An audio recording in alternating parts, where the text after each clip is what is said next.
Eu não sei se é boa noite ou boa tarde. Esse horário de verão confunde a todos nós. Mas para não desempatar, porque hoje nós já recebemos um boa noite e um boa tarde. Um bom, muito bom para todos, nesta noite e tarde. Bom, quando nós nos dirigíamos para cá, nós começávamos a refletir a respeito do tema da noite. E começamos a pensar no amor de Cristo para com cada um de nós. No Evangelho do nosso Mestre. Esse Evangelho que se constitui num verdadeiro poema de luz. Que se constitui em um apelo, em um convite para a nossa transformação, para a nossa renovação, para que possamos, através da mensagem crística, começar a repensar no verdadeiro significado da vida e assim dar um novo significado às nossas vidas, sentindo esses momentos que nós atravessamos em nossas existências como verdadeiras oportunidades. Porque quando nós tivemos pela primeira vez o contato com o cristianismo redivivo, com o Consolador prometido por Cristo, que se constitui no Espiritismo, por meio do qual busca a espiritualidade como prepósito de Jesus, por assim dizer, colocar a casa em ordem, trazendo para nós, de forma compreensível, a mensagem do Cristo. Essa é a função da doutrina espírita do Consolador como tal, prometido por nosso Mestre Jesus. E quando nós temos acesso à doutrina, nós começamos a sentir que uma verdadeira revolução, que uma verdadeira transformação inicia-se no âmago, no íntimo de cada um de nós. E nós começamos a passar pela construção, pela reconstrução de uma cidadela íntima. Cidadela íntima esta que nos leva a nos tornarmos em pessoas melhores. A verdadeira religião é a religião do amor. Jesus, através dos seus atos, das suas palavras, das suas ações, e por isso a sua autoridade moral se faz presente até nós, porque só a forja dessa autoridade, o exemplo arrasta, se a palavra atrai, se a palavra chama a atenção, mas o exemplo é que arrasta, o exemplo é que é capaz de dar a quem se conduz através desse exemplo a verdadeira autoridade moral. O que Jesus espera de nós, o que a doutrina, os Espíritos aguarda de cada um de nós, não é apenas o dizer Senhor, Senhor. Jesus dizia, afirmava peremptoriamente que o reino de Deus não vem com aparência exterior. O reino de Deus é algo a construir, é algo a se fazer através do trabalho incessante de cada um de nós. O reino de Deus não se localiza em uma determinada posição, um local geograficamente detectável, mas se localiza no íntimo, no interior de cada um de nós. E é algo que Cristo aguarda há muito tempo de cada um, de todos nós, esta construção interior. Então, quando nós conhecemos Jesus e passamos a apreender em toda a extensão a sua mensagem, essa mensagem renovadora, nós passamos a compreender, passamos a entender, né, que nós temos que construir essa cidadela interior. Construir um novo mundo, um mundo íntimo, que nos faça realmente a sermos verdadeiros cristãos. Mas não cristãos da boca para fora, através de um mero ato de retórica. Porque Jesus dizia, nem todos que me dizem Senhor, Senhor, entrarão no reino dos céus, porque não conseguirão construir esse mundo íntimo capaz de lhe levar à felicidade. Mas dizia ele que apenas aqueles que fizessem a vontade do meu Pai, do nosso Pai, é que encontraria esse reino de Deus. E que as pessoas se dirigiriam a ele e perguntariam: mas nós não curamos, não praticamos milagres, não afastamos os demônios, não auxiliamos tantas pessoas em seu nome? E Jesus responderia: afastai-vos de mim, porque praticai atos de iniquidade. Ou seja, Jesus, mais do que ninguém, nos deixou o exemplo do combate daquilo que nós conhecemos com o nome de hipocrisia. Mas Jesus combatia a hipocrisia farisaica, combatia o formalismo no exercício de uma religião que não era capaz de trazer o sentimento de religiosidade para o homem. Porque todos nós sabemos que o rótulo de uma religião não é capaz de nos dar o passaporte para a verdadeira felicidade. E que, na verdade, a religião que não nos leva a agirmos movidos por um sentimento de religiosidade, essa religião não vai estar exercendo aquilo que Jesus dela espera, aquilo que se aguarda dela, que ela se constitua no verdadeiro elo de ligação entre o homem e a divindade. Por isso é que nós não cansamos de afirmar, de asseverar, que a verdadeira religião, ela se resume numa simples palavra: no amor. Amar a Deus sobre todas as coisas e o próximo como a si mesmo. No exercício da lei do amor, no desenvolvimento desse sentimento que é inato a cada um de nós, que se encontra em estado de germe, em estado embrionário em cada um de nós. É dar vazão a esse sentimento, é compreender a necessidade de desenvolver esse sentimento que vai nos impulsionar e dar um ressignificado às nossas vidas, para que as nossas vidas tenham aquele sentido que o Mestre espera, que aguarda de cada um de nós. Quando Jesus dizia que o reino de Deus não vem com aparência exterior, ele queria dizer que o reino de Deus está dentro de cada um de nós. Como que o inferno, não aquele inferno teológico ou dogmático, mas aquele inferno que às vezes nós criamos para as nossas próprias vidas, se constitui em uma obra consequência de nossas próprias ações. Quando nós passamos a compreender a vida desta forma, nós nos esquecemos daquele Deus Jeová, aquele Deus que pune, aquele Deus vingativo, aquele Deus que recompensa, porque, como diz nosso amigo Emmanuel, tudo na vida do homem se constitui em consequências, em reflexo daquilo que ele tenha praticado e agora colhe como herança congênita do passado de suas existências.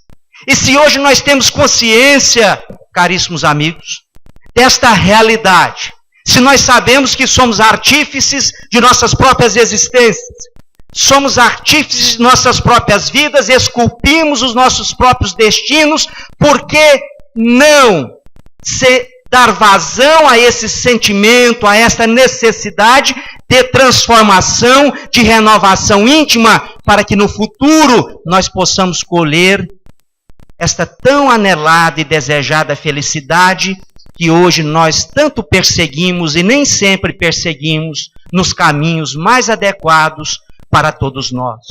Porque quase sempre vamos estar perseguindo a felicidade, adentrando por aquela porta simbólica afirmada por Jesus, que é a porta larga, que ele fazia referência à porta da perdição. Quando na realidade nós tínhamos que buscar entrar na porta estreita. Mas a porta estreita, o próprio Mestre dizia que não será fácil adentrar por ela, porque, usando uma simbologia, ela vai exigir de nós uma queima de gordura, simbolizada pelas nossas imperfeições, pelas nossas mazelas, pelos nossos defeitos, que todos nós conhecemos. Porque na fase atual em que nós nos encontramos, nós já sabemos o que somos, sabemos principalmente o que devemos ser, e acima de tudo sabemos o que fazer para sermos aquilo que efetivamente nós devemos buscar para as nossas existências. Então é preciso que nós compreendamos de que não adianta nós apenas conhecermos a mensagem de Cristo se nós não soubermos sedimentar essa mensagem em nossos corações, em nossos escrínios mentais, e fazer com que essas mensagens se transbordem através de atitudes pequenas que venham se constituir em grandes exemplos para nós e para os nossos semelhantes. Eu tenho um grande amigo, já desencarnado, e é engraçado como nós espíritas, às vezes nós cometemos equívocos até mesmo na forma de dizer. Quando uma pessoa desencarnou, nós vamos falar delas, o que a gente fala? A gente fala assim, oh, mas era tão bom, eu gostava tanto dele, quer dizer que nós não gostamos mais.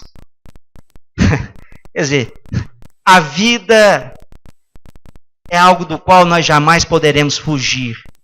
Graças a Deus nós temos esta consciência que a vida pulsa nessa dimensão material, como também na dimensão espiritual, com maior pujança ainda. E aqueles entes que partiram, nos antecederam nessa jornada para a verdadeira pátria, estão mais vivos do que nós. Muito mais vivos porque têm um espectro de ação muito mais maior do que as limitações que são inerentes, que a matéria nos compungem a determinadas situações.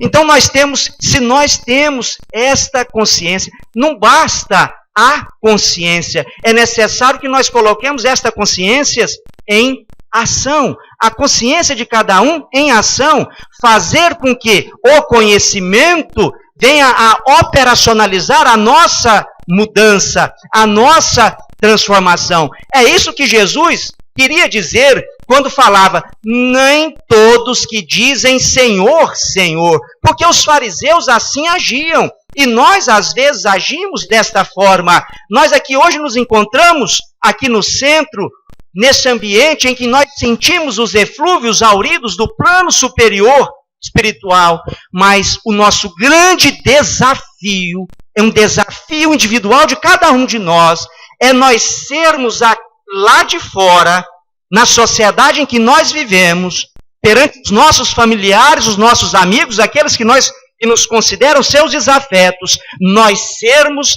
verdadeiramente cristãos. Este é o grande desafio de cada um de nós. Nós fazermos a nossa própria transformação para que estejamos realmente adentrando naquela porta estreita que vai exigir de nós um combate íntimo, um combate contra nós mesmos. Quando nós observamos no Livro dos Espíritos, que Kardec pergunta para a espiritualidade incumbida da codificação, qual o primeiro passo para o homem buscar de forma mais adequada o seu progresso e a sua perfeição.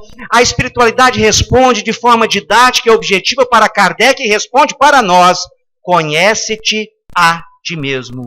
Mas hoje nós nos conhecemos. Todos nós sabemos no que consistem as nossas fragilidades, no que consistem as nossas mazelas e os nossos defeitos, e sabemos qual é o antídoto para esse bom combate capaz de nos renovar intimamente. Esse antídoto, diz Meimei, se chama Evangelho. Porque Jesus veio para os doentes, Jesus veio para os necessitados. Ele mesmo dizia, para os sãos, aqui não me encontro. Eu vim para aqueles que de mim necessitam. A terapêutica de Cristo era a terapêutica e é a terapêutica do amor. É a terapêutica do exemplo, do amor vivificado, do amor experienciado, porque Jesus buscava e busca todos aqueles que sofrem, porque ele disse, Vinde a mim, todos vós que sofreis, estáis sobrecarregados, que eu vos aliviarei. E aí é a grande indagação. Será que realmente nós estamos amando Jesus apenas através do verbo, através da palavra, através da forma, através de símbolos exteriores? Ou será que nós realmente estamos buscando Jesus na sua essência? E buscar Jesus na sua essência é buscar Jesus edificando em nossos corações e nos transformamos para que nós deixemos, de uma vez por todas, de sermos aquela ovelha desgarrada a que Jesus fazia referência, que deixaria as 99, mas iria ao alcance daquela única ovelha que havia se afastado do redil. Esses somos nós ainda. Mas não devemos nos desanimar, porque nós sabemos que o verdadeiro cristão é aquele que empreende esforços para dominar as suas inclinações negativas, é aquele que já se reconhece pela transformação moral, em decorrência do empreendimento desse combate íntimo, ingente, que ele realiza para consigo mesmo. Sabemos que hoje, nós não somos os mesmos de ontem. Nós não somos. Se nós formos parar para refletir, já nessa existência, durante muito tempo nós resistimos a estar participando de um evento, de uma reunião como esta. Durante muito tempo nós sequer admitíamos a palavra de Cristo, falar em Cristo, a nossa presença. E hoje aqui nós nos encontramos, pelo menos nos predispondo, nos colocando, abrindo os nossos corações, para que a mensagem crística seja por nós absorvida e exteriorizada através de uma conduta cristã no mundo em que nós vivemos, porque só assim todos nós sabemos, nos explicam os Espíritos, nós seremos capazes de construir uma sociedade mais justa e harmônica. Porque se queremos felicidade, se queremos a paz e a felicidade é algo que nós temos que construir. Por isso é que Leão Diniz dizia que quando nós conhecemos Jesus na sua essência, através do seu evangelho, nós começamos a sentir a necessidade de mudarmos, de darmos um novo diapasão, um novo sentido às nossas vidas. E fazer com que a mensagem do Cristo seja para nós um sistema de vida, a realizar essa tão desejada e perseguida transformação. Então, a partir deste momento em que nós já tivemos acesso a essa doutrina que nós tanto devemos pelo que ela tem feito de bom, de positivo em nossas vidas, é necessário que nós passemos a refletir, a desconstruir, a construir, a aprender, a desaprender. Construir porque nós temos que absorver novos valores. Desconstruir porque nós temos que nos afastar de determinados valores que até então eram importantíssimos para nós. Desaprender porque nós nos condicionamos. E nós temos que nos descondicionar para nos amoldarmos, para adequarmos a nossa vida ao Evangelho do nosso Mestre Jesus. Então, conhecer Jesus é um processo de construção, nos leva a um processo de construção, mas também é um processo de desconstrução, porque a par da necessidade de nós nos renovarmos, nós temos que nos condicionarmos, porque nós nos acostumamos tanto a viver um mundo de equívocos e de erros que atualmente para nós é muito difícil nós nos adaptarmos ao Evangelho do Mestre, porém indispensável e necessário. Mas não devemos nos desanimar, porque como diz Meimei, e eu gosto muito dessa frase de Meimei, quando ela diz o seguinte: o Evangelho é o remédio para os nossos males. Mas como remédio, ele deve ser absorvido gota a gota. E à medida que nós ingerirmos este remédio, colocar à nossa disposição, nós vamos estar absorvendo a mensagem crística, a mensagem de amor, de paz e de esperança, de um futuro melhor para cada um de nós. E vamos compreender que nós somos capazes de construir o nosso próprio destino. Nós vamos entender que aquilo que nós chamamos de fatalidade nada mais se constitui do que consequências, reflexos daquilo que nós fizemos ou deixamos de fazer. Nós vamos passar a compreender que nós somos a soma ou somatório de todas as nossas experiências. E nós vamos passar a entender e envidar todos os nossos esforços no sentido de buscar viver Jesus em nossas ações, em nossas vidas, em todos os momentos, ainda que nos consideremos não perfeitos, mas perfectíveis. E de que passemos, então, a ver em Jesus não uma promessa, mas no Mestre uma realidade para as nossas vidas. E que não passemos apenas a dizer Senhor, Senhor, mas como diz Emmanuel, passemos a lutar para viver o Senhor em nossas vidas. E isto nos faculta o Espiritismo, porque o Espiritismo nos abre novos horizontes. Faz com que caia da nossa visão aquela catarata que nos impedia a enxergar estas realidades. E, acima de tudo, quebra as algemas da ignorância que nos colocavam nos pródromos de uma vida inferior que nós até então vivíamos. Então vamos agradecer a Jesus as oportunidades que nos são concedidas. Vamos agradecer a Ele, mas agradecer da melhor forma possível. Quando Kardec dizia que a melhor maneira de você, vamos dizer, reverenciar a doutrina espírita, fazer algo pela doutrina, ele dizia que você deveria levar a mensagem da doutrina espírita. Mas aqui ele não tratava de proselitismo. Levar a mensagem do espiritismo, da doutrina, que é o cristianismo redivivo, através da sua vida renovada. E não através de proselitismo, de meras retóricas ou palavras que se atraem, não são capazes, às vezes, de exercer aquela força que o verdadeiro exemplo tem. E nós temos que observar essas questões, caríssimos irmãos. Porque na sociedade em que nós vivemos uma sociedade da aparência. E não valorizamos o ser. E às vezes, quando assim agimos, julgamos. É até um paradoxo eu falar em julgar, né? Mas julgamos. E julgamos o nosso semelhante sem olharmos para o nosso interior. Como dizia Chico, quando nós começamos a avaliar o nosso próximo, normalmente, nós vamos cair naquelas mesmas situações do nosso semelhante. É aquela velha história do argueiro e da trave.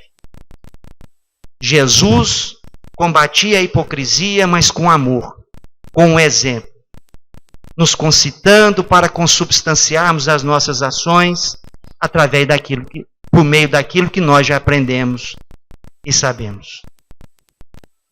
Eu me recordo aqui, já estou encerrando, estou sentindo uma vibração me avisando que já estamos encerrando. Né? Uma vibração positiva, é bem verdade. Né? Eu me recordo aqui de uma passagem do Chico, que me veio à mente agora. Né? Ainda na década de 30, quando o Chico tinha como domicílio Pedro Leopoldo, tinha lá em Pedro Leopoldo um senhor que tinha um problema de vista.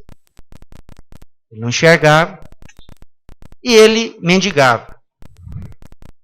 E certa noite, certo dia, ele indo para casa, não encontrou ninguém para auxiliá-lo, para levá-lo até em casa. Ele encontrou um senhor que estava embriagado. Bom, isso não ia dar certo. Não tinha como dar certo.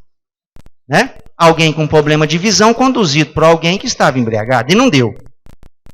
Esse senhor sofreu um acidente muito grave, e foi levado ao nosocômio, a um pronto-socorro. Lá ficou por alguns dias e depois, ainda não restabelecido, mas como não tinha condições dele lá permanecer, ele foi convidado a retirar-se. Deram alta para ele. Mas ele precisava de cuidados. E o Chico ficou sabendo daquilo, da situação daquele senhor, que não tinha família, que não tinha ninguém por ele. E foi ao encontro daquele senhor e alugou, ainda que recebendo pouco pelo trabalho que ele realizava como servidor público nós sabemos como é que é, não é? Recebia pouco, mas alugou um quarto para que aquele senhor ali permanecesse e nos momentos corretos recebesse o medicamento que ele necessitava. Mas o Chico só podia ficar à noite, porque durante o dia ele trabalhava. Ele tinha um emprego dele, do qual ele tirou, durante toda a sua existência, a sua subsistência e depois aposentou-se. Mas o Chico resolveu, tinha uma rádio lá em Pedro Leopoldo, ele anunciou, falou, ó, nós temos lá um irmão que está doente, se alguém se disporia a me ajudar, a ficar com ele no período do dia.